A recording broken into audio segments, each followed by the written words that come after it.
어둠이 채 가시지 않은 새벽, 최전방의 작은 군부대에는 고요함만이 감돌았습니다. 나팔 소리가 울리기 전 저는 습관처럼 침대에서 일어났습니다. 손목시계는 새벽 4시를 가리키고 있었어요. 제 이름은 박상철, 육군 중사입니다. 이곳에서만 20년째 군복을 입고 있습니다.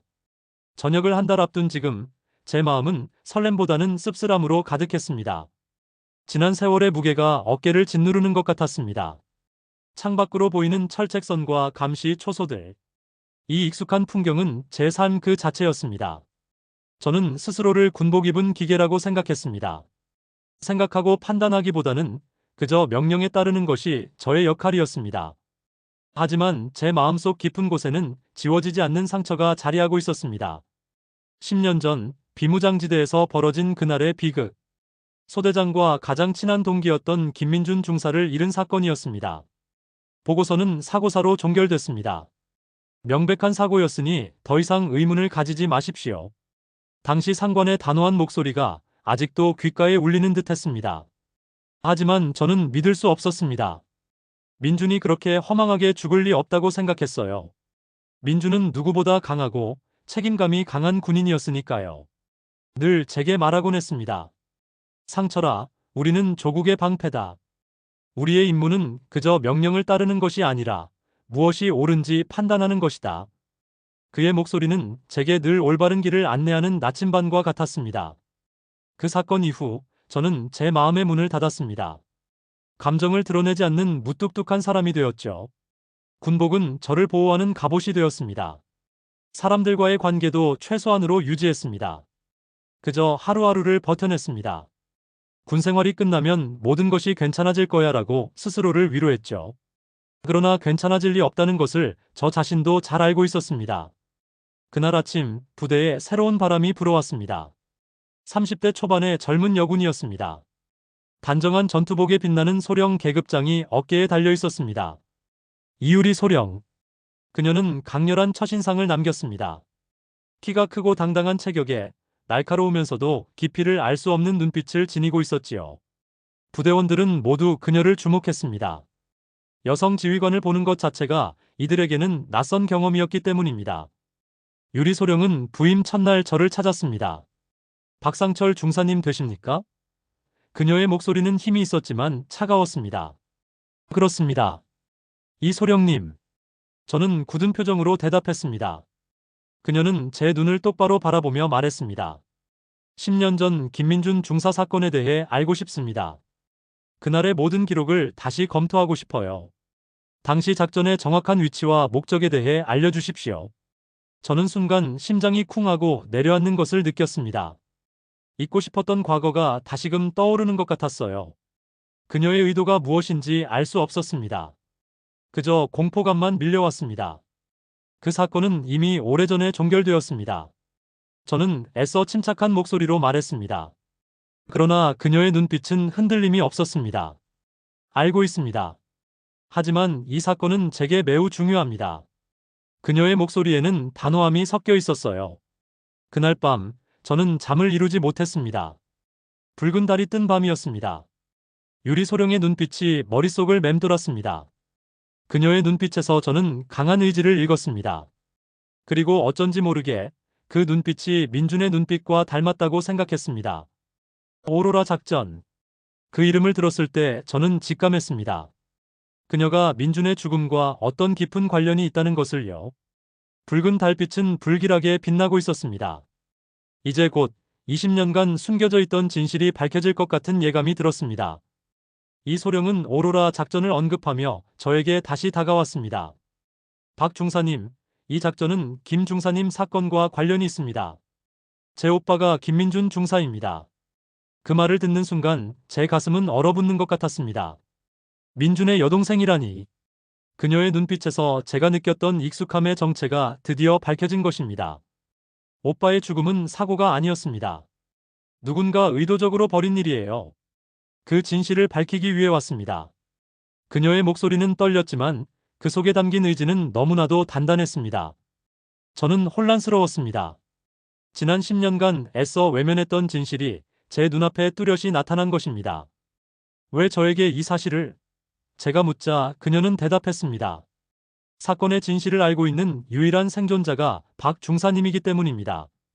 저 혼자서는 이 거대한 벽을 뚫을 수 없습니다. 제게 힘을 보태주십시오. 그녀의 간절한 부탁에 저는 깊은 고민에 빠졌습니다. 저녁을 앞둔 시점에서 다시 과거의 악몽을 들추고 싶지 않았습니다. 하지만 민준을 향한 죄책감, 그리고 그의 여동생을 외면할 수 없는 마음이 저를 흔들었습니다. 결국 저는 그녀의 손을 잡았습니다. 알겠습니다.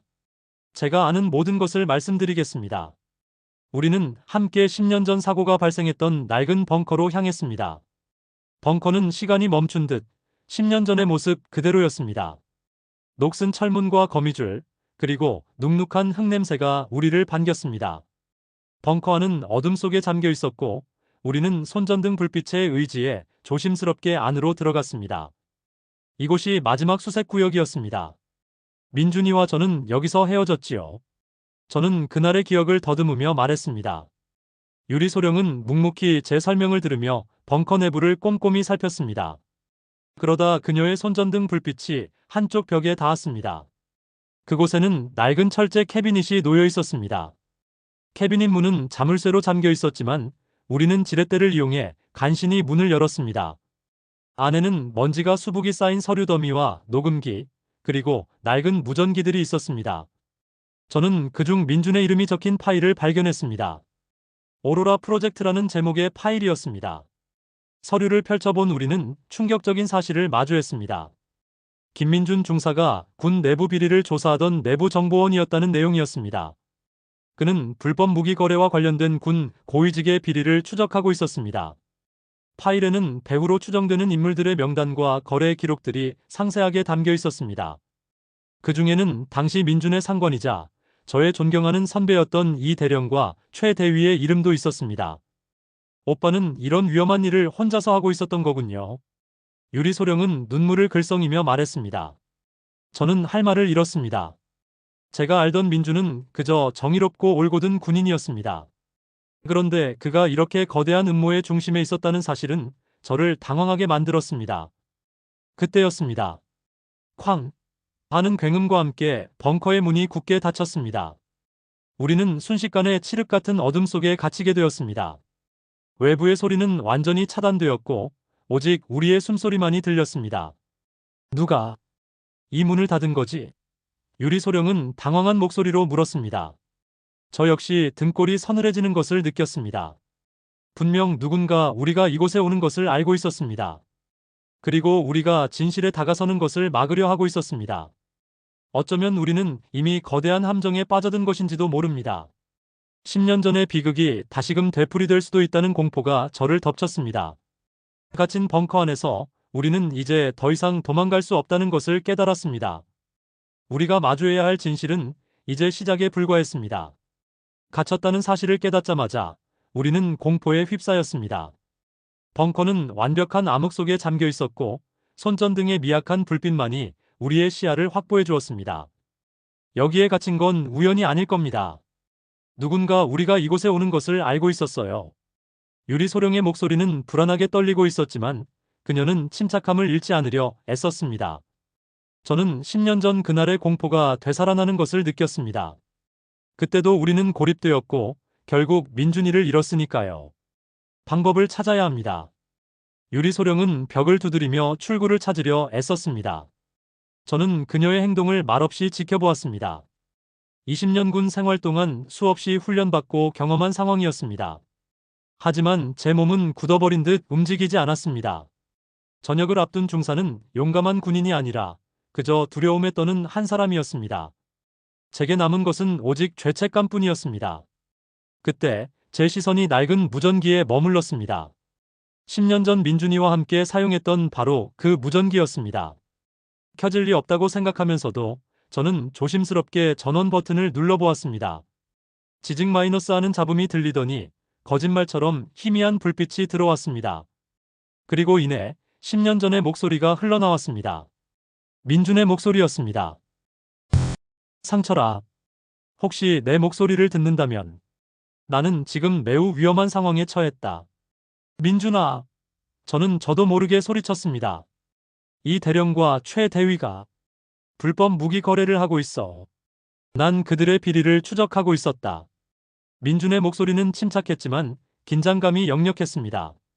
저는 숨죽이며 그의 녹음된 메시지를 들었습니다. 그는 군부대에서 벌어지는 은밀한 거래와 그 배후에 있던 인물들을 상세히 폭로했습니다. 오로라 프로젝트는 바로 그 비리를 기록한 문서였던 것입니다.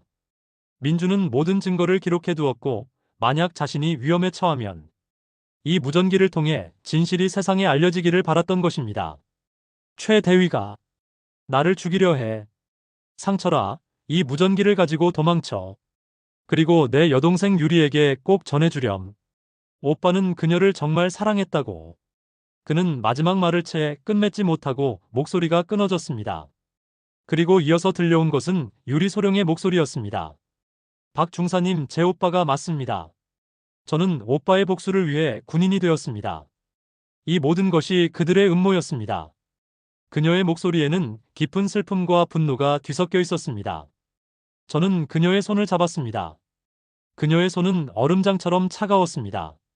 죄송합니다, 유리 소령님. 제가 민준이를 지키지 못했습니다. 아닙니다. 박 중사님은 죄가 없습니다. 오빠는 박 중사님을 믿었습니다. 진실을 밝혀줄 것이라고 믿었어요. 그녀의 말에 제 마음속 무거운 짐이 조금은 덜어지는 것 같았습니다.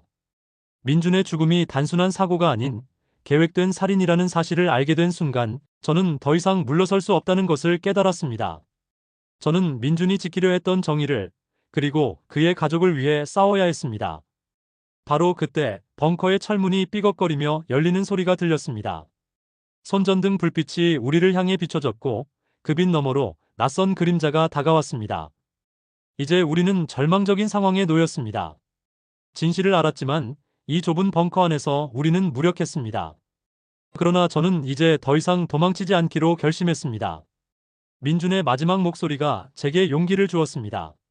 저는 유리 소령을 뒤로 감추고 정면으로 다가오는 그림자를 마주했습니다. 벙커의 철문이 열리고 손전등 불빛 너머로 다가온 그림자의 정체는 바로 최 대령이었습니다. 10년 전 민준이의 마지막 목소리에서 들었던 그 이름. 제 심장은 쿵하고 바닥으로 떨어지는 것 같았습니다. 제가 존경했던 선배이자 민준이의 상관이었던 그가 모든 음모의 배후에 있었다니. 제 머릿속은 혼란으로 가득 찼습니다. 박 중사, 그리고 이소령. 역시 이곳에 있었군. 최 대령의 목소리는 서늘했습니다. 너무 깊이 파고들었어. 이제 모든 것을 끝내야겠군. 그의 뒤에는 2명의 건장한 부하가 서 있었습니다. 우리는 무방비 상태였습니다. 갇혔다는 절망감보다 믿었던 사람에게 배신당했다는 충격이 더 컸습니다. 최 대령님, 왜 그러셨습니까? 제가 겨우 입을 열었습니다.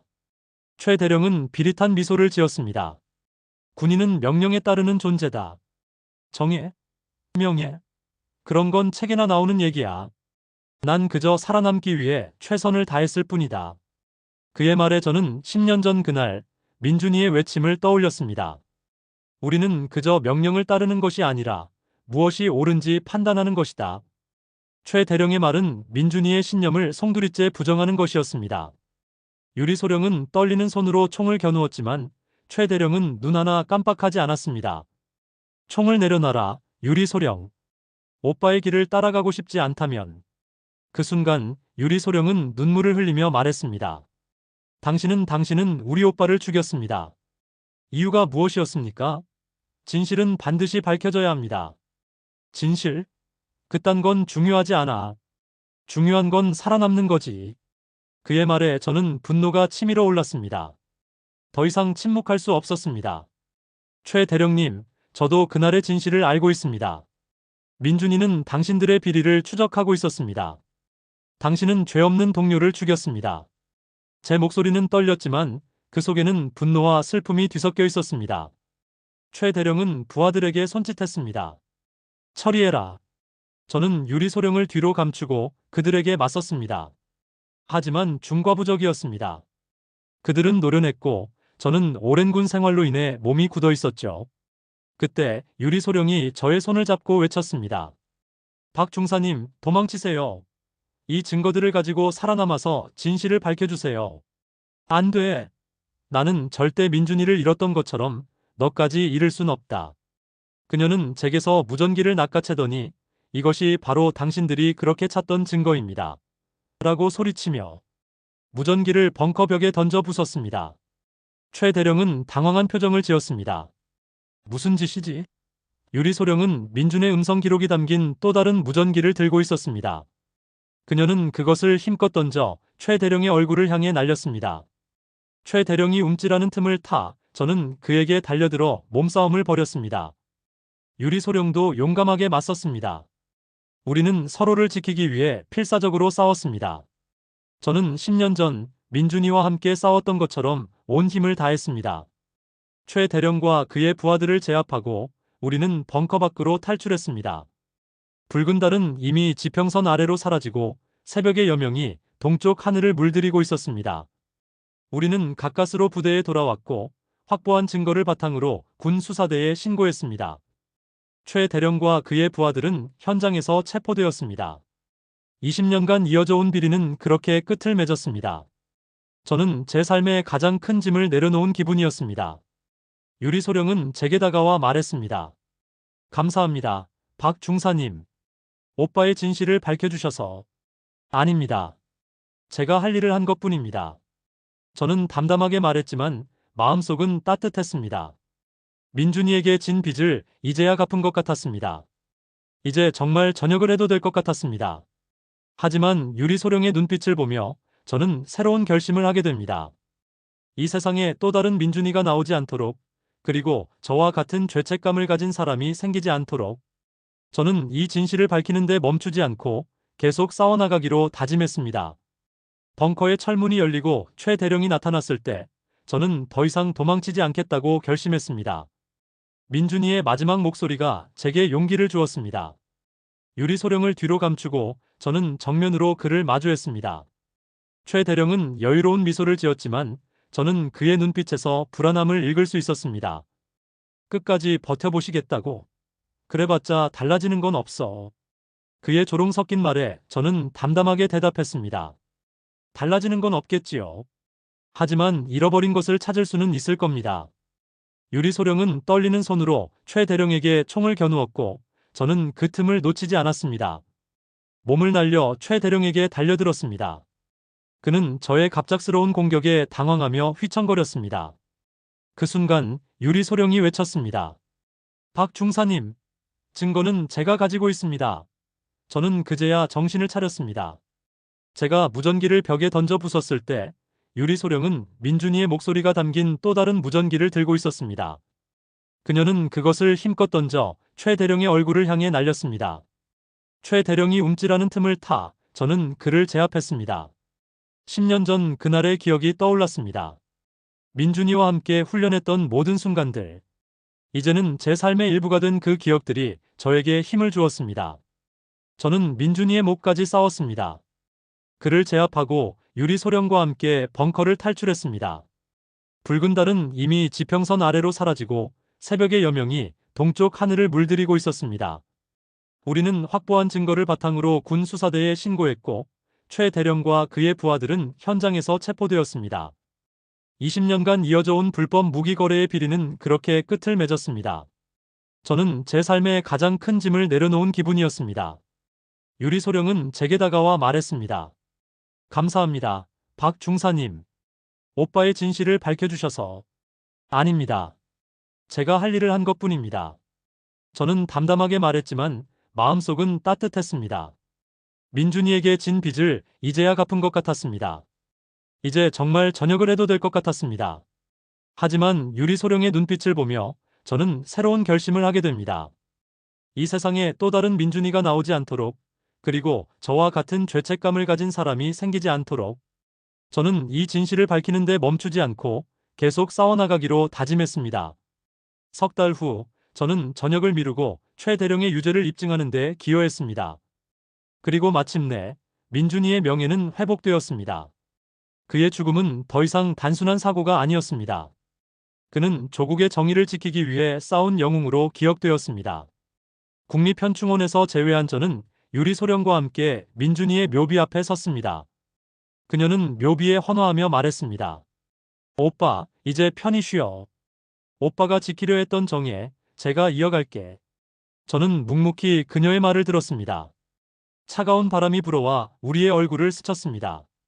그 바람은 10년 전 민준이와 함께 걸었던 그 길의 바람과 같았습니다. 잃어버린 친구를 다시 만난 것 같아 마음이 아렸습니다. 하지만 이제 저는 더 이상 혼자가 아니었습니다. 민준이의 여동생 유리소령과 함께 새로운 시작을 할 수 있다는 희망이 제 마음속에 피어올랐습니다. 우리는 서로에게 말했습니다. 이제 다시 시작합시다. 저는 더 이상 과거의 상처에 갇혀 살지 않을 것입니다. 민준이가 제게 남겨준 교훈처럼 저는 앞으로도 옳은 길을 걸어갈 것입니다. 붉은 달이 뜨는 밤은 지나갔습니다. 이제 우리 앞에는 밝고 따뜻한 햇살만이 빛나고 있었습니다.